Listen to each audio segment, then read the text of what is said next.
Assalamualaikum warahmatullahi wabarakatuh. Apa kabar Bapak Ibu GTK Madrasah?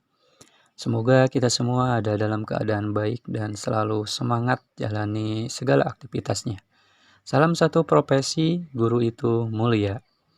Pada video kali ini, saya akan membahas prediksi soal penerimaan seleksi P3K Kemenag, masih bidang kompetensi teknis ya, guru madrasah tahun 2023. Mengingat materi kompetensi teknis ini banyak, maka pembahasan soalnya pun saya bagi ke dalam beberapa bagian, sesuai dengan soal P3K tahap sebelumnya berdasarkan FR atau pilot report ya, atau dengan istilah lain sesuai dengan pengalaman teman-teman kita yang sudah mengikuti P3K sebelumnya. Baik Bapak Ibu, sebelum lanjut ke bagian 5 ini video bagian 5 ya. Bagi Bapak Ibu yang belum menyimak video sebelumnya, silakan Bapak Ibu cek linknya di deskripsi. Sekarang langsung saja kita masuk ke prediksi soal penerimaan seleksi P3K Kemenag tahun 2023 bagian 5. Nomor 1. Pada awal semester, Pak Budi sebagai guru biologi selalu menjelaskan penilaian yang akan dilaksanakan selama 1 semester dan penentuan nilai akhir biologi yang akan dijadikan dasar untuk pemberian nilai rapot. Hal ini artinya Pak Budi telah menerapkan prinsip penilaian A. Sistematis, B. Terbuka, C. Terpadu, D. Menyeluruh, E. Akuntabel.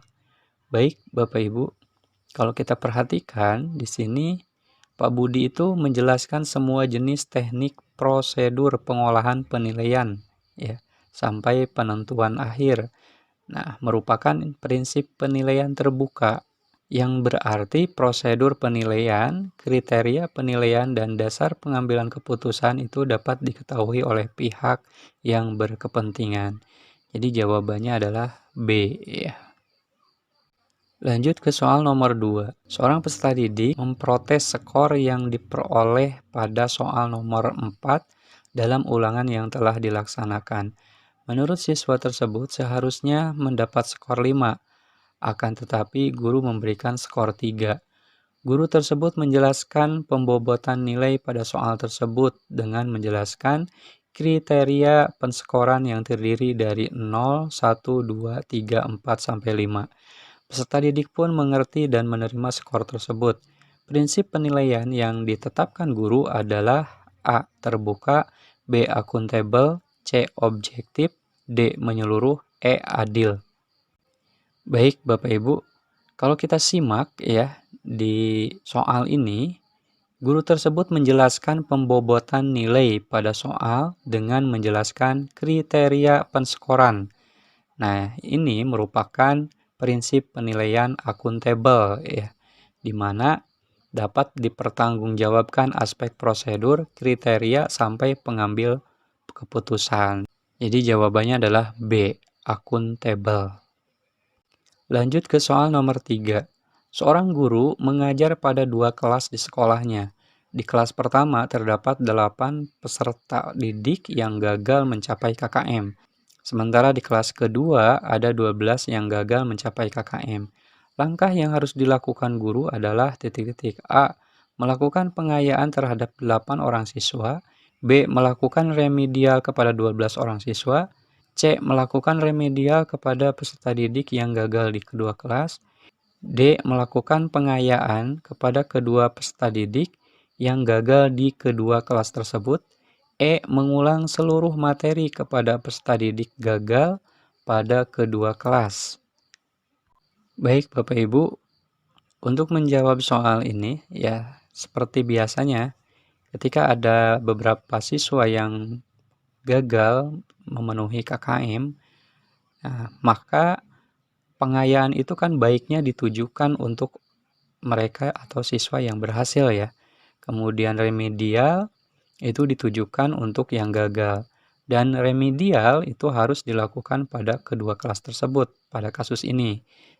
Dengan demikian, untuk menjawab soal ini, itu adalah melakukan remedial kepada peserta didik yang gagal di kedua kelas. Jadi jawabannya adalah C ya. Lanjut ke soal nomor 4. Kemampuan yang dapat dilakukan atau ditampilkan untuk satu mata pelajaran maupun kompetensi dalam mata pelajaran tertentu harus dimiliki oleh peserta didik disebut A. Kompetensi dasar, B. Standar kompetensi, C. Indikator, D. Kompetensi lulusan, E. Kecakapan hidup. Nah, ini kemampuan yang dapat dilakukan ya. Berarti kecakapan hidup ya atau life skill.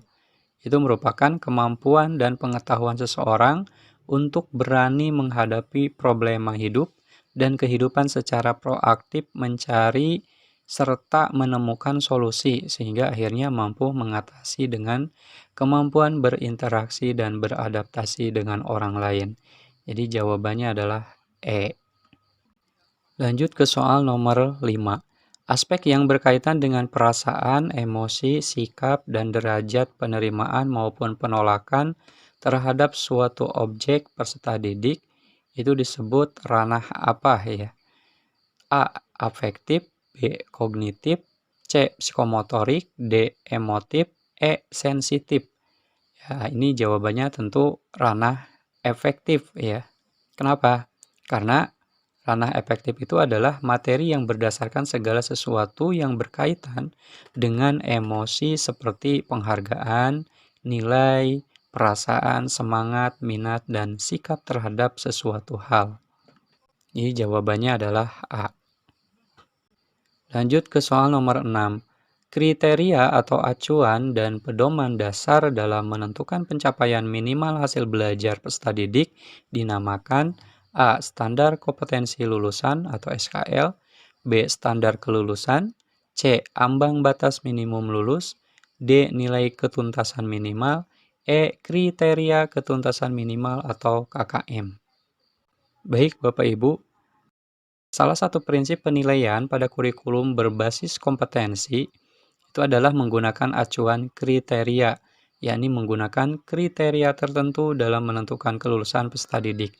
Kriteria paling rendah untuk menyatakan peserta didik mencapai ketuntasan itu dinamakan kriteria ketuntasan minimal atau KKM. Jadi jawabannya adalah E ya. Jelas ya? Kita lanjut ke soal nomor 7. Dalam proses pembelajaran, agar proses pembelajaran dapat berjalan dengan efektif, maka guru perlu mempunyai sikap sebagai berikut, kecuali A. Mendorong peserta didik untuk membuat keputusan sendiri, B. Memberi balikan dan pengayaan sebagaimana diperlukan, C. Mengusahakan suasana belajar yang menyenangkan, D. Memasukkan unsur yang tidak diperkirakan sebelumnya, E. Menjadi fasilitator dalam proses pembelajaran. Baik Bapak Ibu, agar proses pembelajaran dapat berjalan dengan efektif, maka guru perlu mempunyai sikap 1. Mendorong peserta didik membuat keputusan sendiri. Yang kedua, mengusahakan suasana belajar yang menyenangkan. Kemudian yang ketiga, memasukkan unsur yang tidak diperkirakan sebelumnya. Dan yang keempat adalah menjadi fasilitator dalam proses pembelajaran. Nah, yang merupakan bukan daripada proses pembelajaran dapat berjalan dengan efektif, itu adalah B ya, memberi balikan dan pengayaan sebagaimana diperlukan. Lanjut ke soal nomor 8. Yang tidak termasuk dalam beberapa kompetensi yang harus dimiliki oleh guru profesional adalah A. Kompetensi pedagogik, B. Kompetensi kepribadian, C. Kompetensi profesional, D. Kompetensi sosial, E. Kompetensi keahlian. Nah, Bapak Ibu, kita tahu bahwa kompetensi dasar yang harus dimiliki seorang guru profesional itu yang pertama kompetensi profesional tentu ya. Yang kedua kompetensi pedagogik, ketiga kompetensi sosial, dan yang keempat adalah kompetensi kepribadian. Jadi jawaban nomor 8 ini adalah E. Kompetensi keahlian. Lanjut ke soal nomor 9. Berikut ini adalah prinsip-prinsip dalam penyusunan rencana pelaksanaan pembelajaran atau RPP, kecuali A. Memperhatikan perbedaan individu, B. Mendorong partisipasi aktif peserta didik, C. Memberikan umpan balik dan tindak lanjut, D. Menerapkan teknologi informasi dan komunikasi. E. Keterkaitan dan keterpaduan isi dan silabus. Baik Bapak Ibu, berikut merupakan prinsip-prinsip dalam penyusunan rencana pelaksanaan pembelajaran atau RPP. Yang pertama, memperhatikan perbedaan individu peserta didik. Yang kedua, mendorong partisipasi aktif peserta didik. Yang ketiga, mengembangkan budaya membaca dan menulis. Yang keempat, memberikan umpan balik dan tindak lanjut. Yang kelima, menerapkan teknologi informasi dan komunikasi. Nah, kalau kita cek, yang pertama adalah memperhatikan perbedaan individu. Itu benar ya. Kemudian yang B, mendorong partisipasi aktif peserta didik. Nah, ini juga benar. C. Memberikan umpan balik dan tindak lanjut. Nah, ini juga benar. D. Menerapkan teknologi informasi dan komunikasi. Ini harus ya, jadi benar. Nah, berarti yang bukan merupakan prinsip dalam penyusunan RPP itu E ya jawabannya, yaitu keterkaitan dan keterpaduan isi dan silabus. Lanjut ke nomor yang terakhir, nomor 10. Peraturan Menteri Pendidikan nomor 20 tahun 2007 itu mengatur tentang A. Standar penilaian pendidikan, B. Standar proses belajar mengajar, C. Penilaian berbasis kelas, D. Sertifikasi guru, E. Guru dan dosen. Nah, kalau kita buka lagi ya Bapak Ibu, Peraturan Menteri Pendidikan Nasional RI nomor 20 tahun 2007 itu tentang standar penilaian pendidikan ya. Penilaian hasil belajar peserta didik pada jenjang pendidikan dasar dan menengah itu dilaksanakan berdasarkan standar penilaian pendidikan yang berlaku secara nasional. Jadi jawabannya adalah A. Baik Bapak Ibu, demikian pembahasan prediksi soal penerimaan seleksi P3K Kemenag bagian 5 ini. Semoga apa yang disampaikan bermanfaat. Sekian, Assalamualaikum warahmatullahi wabarakatuh.